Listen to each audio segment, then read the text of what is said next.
Sandwich खाऊन झाल्यावर सौम्या सोहनी गतीच्या खुर्चीवर जाऊन बसली आणि 10च मिनिटांनी पाणिनीचा इंटरकॉम वाजला. मी रिसेप्शनिस्ट सौम्या बोलतेय. मुद्दामच ती मिश्किलपणे म्हणाली. बाहेर अंगिरस खासनीस नावाचे ग्रहस्थ आलेत. त्यांचं म्हणणं आहे की तुम्ही त्यांना बोलावलं आहे. हां, घेऊन ये त्यांना आत. एक उंचपुरा 35शीचा माणूस, अंगात गडद रंगाचा सूट घातलेला, काळेभोर केस, पाणिनी समोर आला. दोघांनी शेक हँड केलं. बसा, पाणिनी म्हणाला. तो पाणिनी समोरच्या गुबगुबीत खुर्चीत बसला. मला काही माहिती तातडीनं हवी होती. मला वाटते त्यासाठी तुम्ही अगदी योग्य माणूस आहात, पाणिनी म्हणाला. नक्कीच, मला शक्य ती सगळी माहिती मी देईन. मला वाटतं तुम्हाला बरीच चौकशी करायची असेल, पण साहेब अचानक गेल्यानं मला आज ऑफिसात बरीच कामं मार्गी लावायची आहेत. पटवर्धन साहेब, त्यामुळे जेवढं लवकर मला मोकळं करता येईल तेवढं लवकर करा. हा, मी समजू शकतो. मला सांगा, तुम्ही रायबागीकडे किती वर्ष काम करताय? जवळजवळ 12 वर्ष. तुम्हाला त्याची पहिली पत्नी माहिती असेलच? हो. ती वारली? हो. आणि दुसरी? ती मैथिली. तिलाही ओळखता? हो. तिच्याबद्दल तुमचं काय मत आहे सांगाल? नाही, अंगिरस तुटकपणे म्हणाला. मला समजलं आहे की मैथिलीनं रायबागीशी केलेलं लग्न हे त्याच्याशी जीवनसाथी म्हणून केलेलं नव्हतं, तर पैसे मिळवण्याच्या दृष्टीनं केलं होतं. तुम्ही म्हणू शकता तसं. तिला घटस्फोटात मोठा आर्थिक फायदा झालेला आहे. ती कुठे आहे सध्या? तुम्ही संपर्कात आहात? ती फोन करते मला अधूनमधून. तिला रायबागीकडून रोख रक्कम आणि काही स्थावर मालमत्ता पण मिळाली आहे. त्याबद्दल माहिती घ्यायला ती अधूनमधून फोन करत असते. तिचं वागणं कसं आहे? आमचे संबंध कधीच ठीक नव्हते आणि नाहीत. आमच्या कंपनीतला जनरल मॅनेजर कणाद मिर्लेकर हा तिचा खास माणूस आहे. त्या दोघांचे संबंध मैत्रीपेक्षा वेगळे आहेत. अशा बाबतीत अंदाज व्यक्त करणं धाडसाचं आहे पटवर्धन. ती फक्त पैशावर प्रेम करते. आत्ता मैथिली कुठे राहते? ती इथे आणि केरशी दोन्ही ठिकाणी येऊन जाऊन असते. मन मानेल तशी भटकते मित्रांच्या बरोबर. इथे काय घडलंय ते समजलं असेल तुम्हाला.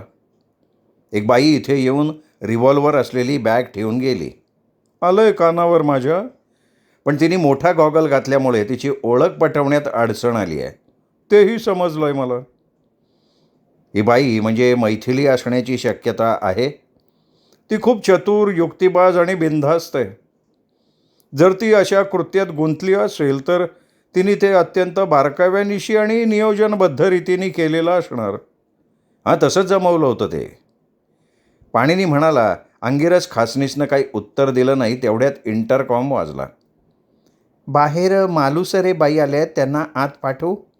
हो, पाणिनी म्हणाला आणि त्याने आपल्या ड्रॉवरमधनं एक गॉगल काढून अंगिरसच्या हातात दिला आणि म्हणाला, हा घालाल का जरा? कशासाठी? तुमच्या व्यक्तिमत्वात त्यामुळे काय फरक पडतोय का याची मला उत्सुकता आहे, पाणिनी म्हणाला. अंगिरसनी तो गॉगल घातला. त्याच क्षणी मालुसरे बाई आत आली. ती एक 50शीची जाडसर अशी स्त्री होती. ती आत येताच अंगिरसनी घाईघाईत आपला गॉगल काढला. मालुसरे बाईचं त्याच्याकडे लक्ष जाताच ती एकदम ओरडली. अहो, हे काय पटवर्धन साहेब, तुम्ही गावाला जाणार होते ना? काय गेलेच नाही काय तुम्ही? अंगिरस एकदम थकून गेल्यासारखा झाला. हे हे हे हे पटवर्धन आहेत. मी अंगिरस खासनीस आहे. काय बोलताय?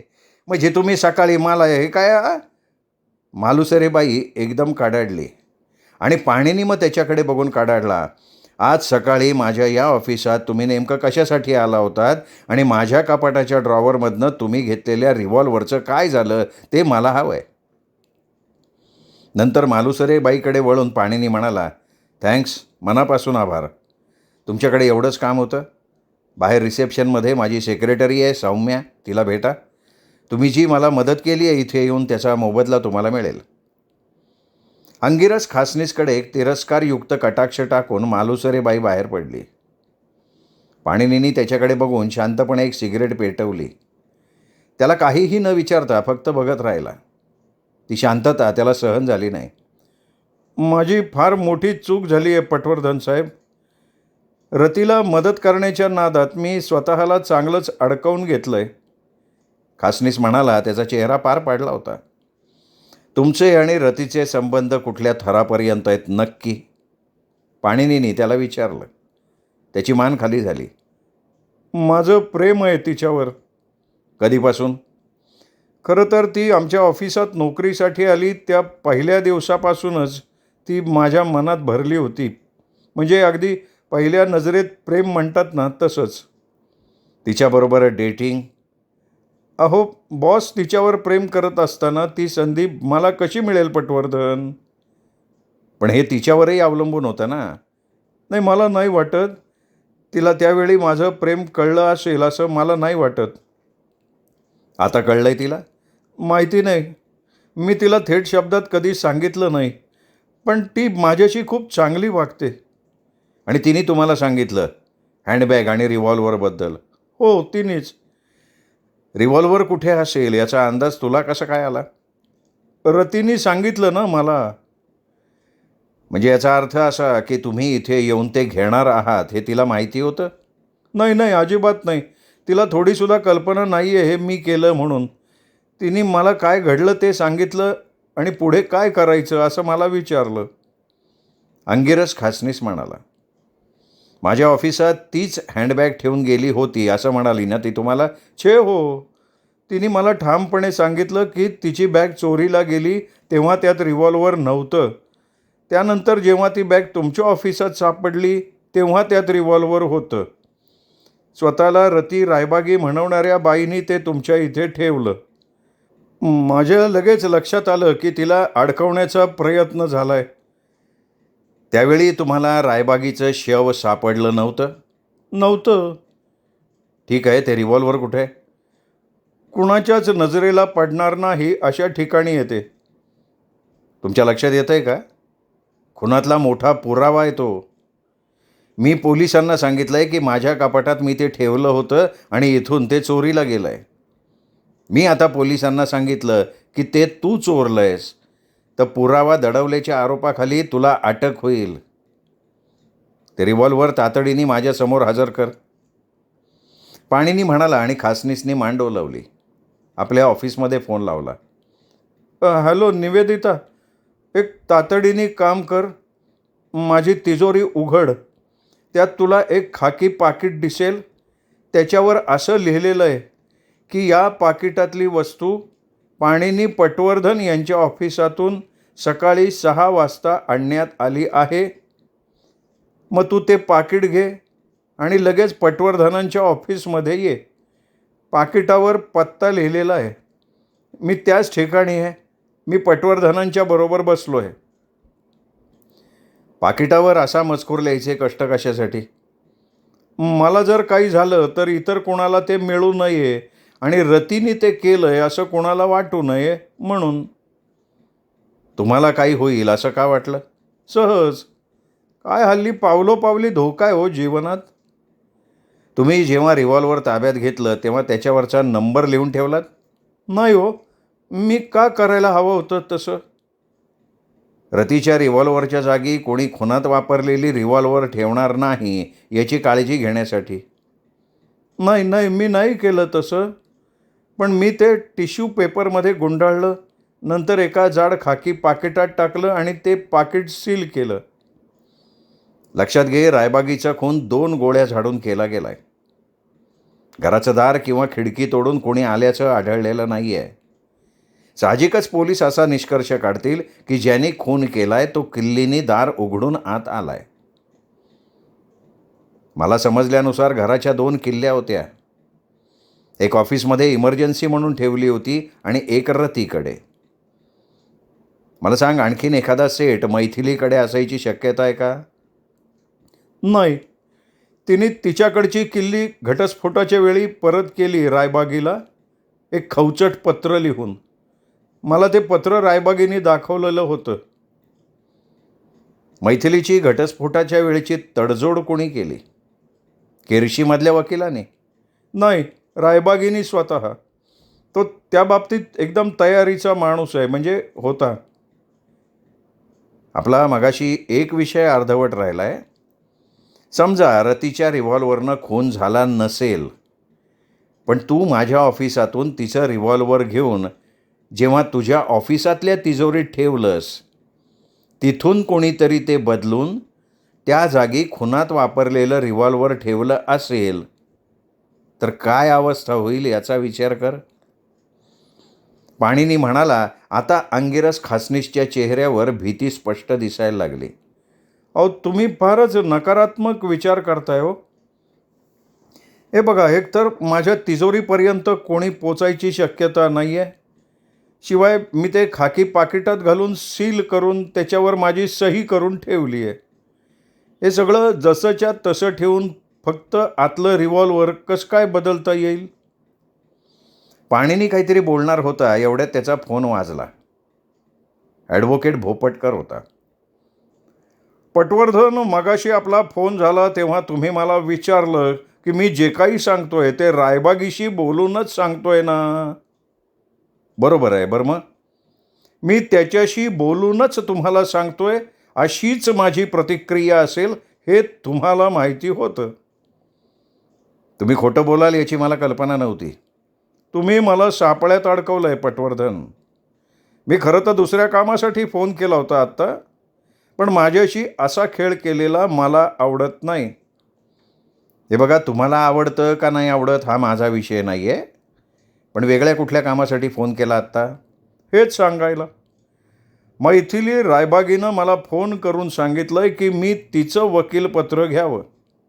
मैथिली म्हणजे पद्मरागची दुसरी पत्नी, घटस्फोटित.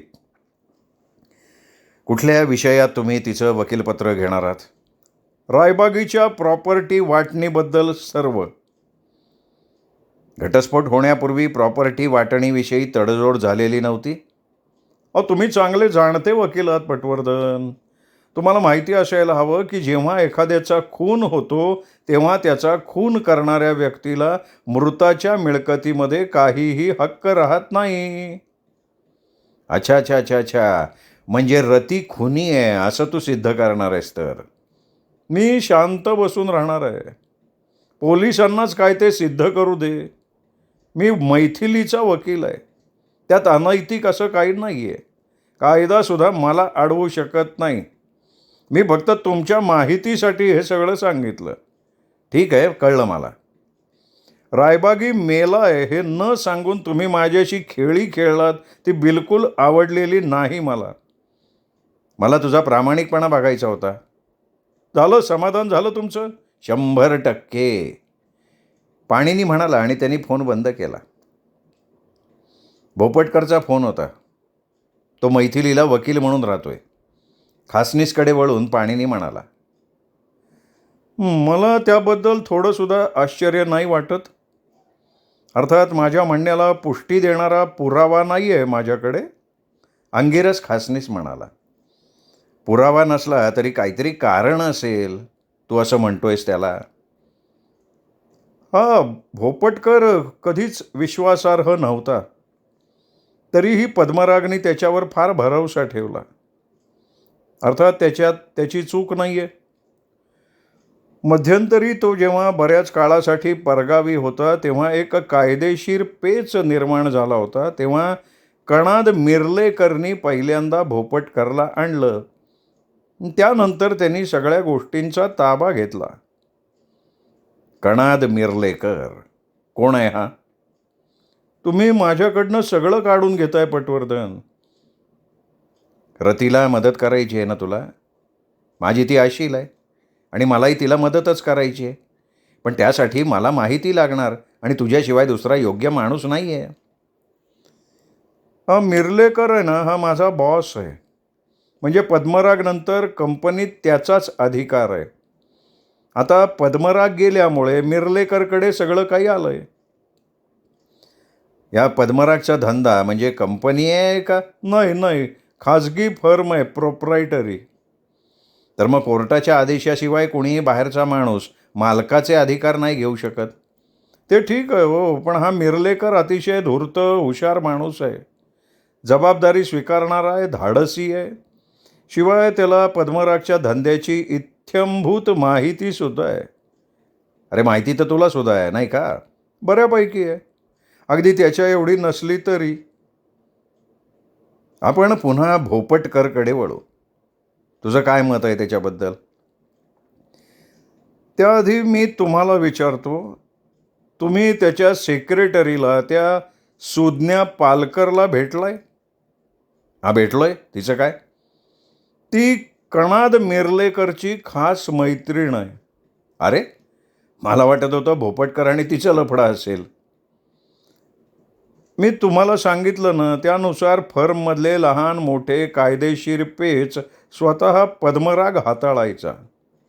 एकदाच तो बऱ्याच दिवसांसाठी बाहेरगावी गेला होता, तेव्हा एक लफडं झालं आणि ते मिटवायला आपण एखाद्या वकिलाची मदत घेऊ असं मिर्लेकरनी पद्मरागला सुचवलं. नाईलाजानी पद्मरागनी हो म्हटलं आणि भोपटकरचं नाव त्यांनी सुचवलं. त्यांनी प्रकरण हाताळलं पण छान बरं का. पण त्यानंतर जेव्हा जेव्हा काही कायदेशीर इश्यू आले तेव्हा ते भोपटकरकडेच दिले जायचे. अशा प्रकारे मग भोपटकरची वर्णी कायमची लागली. पुढे पुढे तो भोपटकर स्वतःच अशी परिस्थिती निर्माण करायला लागला पद्मराग समोर की भोपटकर शिवाय जगणं ही गोष्टच पद्मरागला अशक्य होऊन बसली. तर असा हा धूर्त भोपटकर आता मैथिलीचं वकीलपत्र घेतोय. खरंच अंगिरस, तू ते रिव्हॉल्वर माझ्या ड्रॉवरमधून घेतलं नसतंस ना तर फार बरं झालं असतं असं मला वाटतंय. ते तुमच्या ड्रॉवरमध्ये जेवढं सुरक्षित राहिलं असतं तेवढंच ते माझ्याकडेही आहे. मी कोर्टात येऊन साक्ष देऊ शकतो की हे तेच रिव्हॉल्वर आहे. अंगिरस खासनीसने ठामपणे सांगितलं. आपण आशा करूया की ते बदललं गेलेलं नाही आहे किंवा त्यावर कुठल्याही प्रकारची छेडछाड केली गेली नाही आहे. पाणिनी म्हणाला तेवढ्यात सौम्या आत आली. तिला पाणिनी म्हणाला, आपण पद्मराग रायबागीच्या सर्व मालमत्तेसाठी कोर्टाने प्रशासक नेमावा म्हणून रतीला अर्ज करायला लावू. त्यासाठी आवश्यक ते कागदपत्र तयार कर. करते मी, पण सर रायबागीने इच्छापत्र नाही का केलेलं? ते आपल्याला माहिती नाही आहे ना. आणि केलं असेल तरी ते आत्ता भोपटकरकडे असणार. आणि भोपटकरनी आता मैथिलीचं वकीलपत्र घेतलं आहे. एकंदरीत काय तर परिस्थिती क्लिष्ट झाली आहे. तू पटकन रतीच्या नावाने अर्ज तयार कर. रायबागीच्या मालमत्तेचं रक्षण व्हावं यासाठी तातडीने तिला प्रशासक म्हणून नेमलं जावं म्हणून. तुम्ही फार घाईत कार्यवाही करताय ही. विरुद्ध बाजूचे किमान अंत्यसंस्कार होईपर्यंत तरी थांबतीलच की. ही नेहमीची साधारण केस नाही आहे खासनीस. ती कुठं उतरली आहे म्हणजे कुठल्या हॉटेलात? कंदील हॉटेलात. ती या शहरात येते तेव्हा साधारण तिचं उतरायचं ठिकाण तेच असतं का? हो तेच असतं. परवा रात्री मात्र ती रायबागीच्या घरात राहिली. ते माहिती आहे मला. तुम्हाला सांगतो पटवर्धन, रायबागीनीच तसा आग्रह धरला. एक तर खूप मोठं घर आहे त्याचं. दुसरं म्हणजे त्याला हल्ली एकाकी वाटत होतं. त्याला कळून चुकलं होतं की रतीला घटस्फोटाचा आग्रह करून आपण फार मोठी चूक केली आहे. त्याला परत जुळवायचं होतं. आणि मग तू काय बाजूला बसून गंमत बघणार होता? अहो माझं तिच्यावर इतकं प्रेम आहे की तिच्या हिताचं जे असेल ते मी तिला करू देणार होतो. रायबागी तिला हवं ते भौतिक सुख देऊ शकणार होता. मला ते शक्य नव्हतं. मग तिचंही त्याच्यापेक्षा तुझ्यावर प्रेम आहे? नाही, माहिती नाही हो. तुझ्यासाठी त्याच्या संपत्तीवर लाथ मारायला ती तयार झाली असती? माहिती नाही. त्याच्या मृत्यूनंतर त्याची संपत्ती तिला आणि रती तुला मिळाली तर दोन्ही गोष्टी तुला मिळतील. त्यामुळे त्याच्या मृत्यूने तुझा फायदा आहे असा विचार पोलीस करतील हे तुझ्या मनात नाही आलं का? पाणिनीने विचारलं आणि खासनीस हादरला. रिसेप्शनिस्ट गतीने पाणिनीला फोन केला आणि सांगितलं की नंदर्गीकर नावाची स्त्री बाहेर आली आहे आणि खासनीसला द्यायला तिने एक पाकिट आणलं आहे. हां पाठव तिला आत. पाणिनी गतीला म्हणाला. नंतर खासनीसला म्हणाला, तू तिचा ज्या प्रकारे उल्लेख केलास त्यावरून ती अविवाहित असेल असं मला वाटलं होतं उगाचच. नाही, विवाहित आहे. जरा दुःखदच घटना आहे तिच्याबद्दल. विधवा आहे? नाही, घटस्फोटीत. एक दिवस संध्याकाळी तिचा नवरा ऑफिसातून परत आलाच नाही. त्यानंतर तिने त्याला कधी पाहिलंच नाही. नंतर तिने घटस्फोट घेतला. कधी घडलं हे? साधारण वर्षभरापूर्वी, आमच्याकडे कामाला लागण्यापूर्वी. खासनीस म्हणाला तेवढ्यात एक काळ्याभोर केसांची आणि काळ्याभोर डोळ्यांची तरुणी आत आली. खासनीस जाग्यावरनं उठला आणि तिच्या हातातला खोका घेताना त्यांनी पाणिनी पटवर्धनची ओळख करून दिली. हे ॲडव्होकेट पाणिनी पटवर्धन, सुप्रसिद्ध फौजदारी वकील. तू त्यांच्याबद्दल ऐकलं असशीलच, वाचलंही असशील. अरे, पण हे काय झालं या पॅकेटला? खासनीस हातात खोका घेताच ओरडून म्हणाला. मी तुमच्या तिजोरीतून काढलं तेव्हा असंच होतं हे, निवेदिता नंदरगेकर म्हणाली. अगं, हे सगळं उघडलं आहे. तू नाही ना केलं हे निवेदिता? नाही हो, जसं होतं तसं घेऊन आली आहे. अरे, तिजोरी तरी बंदच होती ना? खासनीसने घाबरून विचारलं. हो, मी तुमच्या टेबलच्या ड्रॉवरमधनं किल्ली घेतली आणि तिजोरी उघडून हे पॅकेट घेऊन इकडे आले मी. काहीतरी जबरदस्त गडबड झाली आहे बरं का? खासनीस म्हणाला. त्यांनी ते पॅकेट उघडायला सुरुवात केली, पण तो जरा घुटमळला. निवेदिता, तू जरा बाहेर रिसेप्शनमध्ये बसतेस का? मी येतो बाहेर थोड्या वेळात आणि तुला पुन्हा सोडतो ऑफिसात. ती हसली आणि बाहेर गेली. सेक्रेटरी या नात्यानं तुझ्या खाजगी गोष्टीत ती ढवळाढवळ करते का? पाणिनीने विचारलं. अहो, सेक्रेटरी म्हणून ती खूप हुशार आहे पटवर्धन. तुमच्या विचारण्याचा अर्थ हा असला की तिने ते पॅकेट उघडलं असेल का, तर त्याचं उत्तर नाही असंच आहे. सौम्या, तू त्याला गुंडाळलेलं कागदी आवरण काळजीपूर्वक काढ. हाताचे ठसे कमीत कमी येतील याची काळजी घे आणि एका खोक्यात घालून तो खोका सीलबंद करून ठेव. कधी गरज लागली तर लागेल तो. कागदावर हाताचे ठसे उमटतात? खासनीसनी पटकन विचारलं. उमटतात आणि नवीन तंत्रज्ञानानं तसे उमटलेले ठसे जपूनही ठेवता येतात. पाणिनी म्हणाला. खासनीसने निश्वास सोडला. अहो, माझे आणि निवेदिताचे तर खूप ठसे असतील त्याच्यावर. सौम्यानं कागदी आवरण एका खोक्यात भरून ठेवलं तेव्हा आतली रिव्हॉल्वर सगळ्यांच्या दृष्टीला पडली.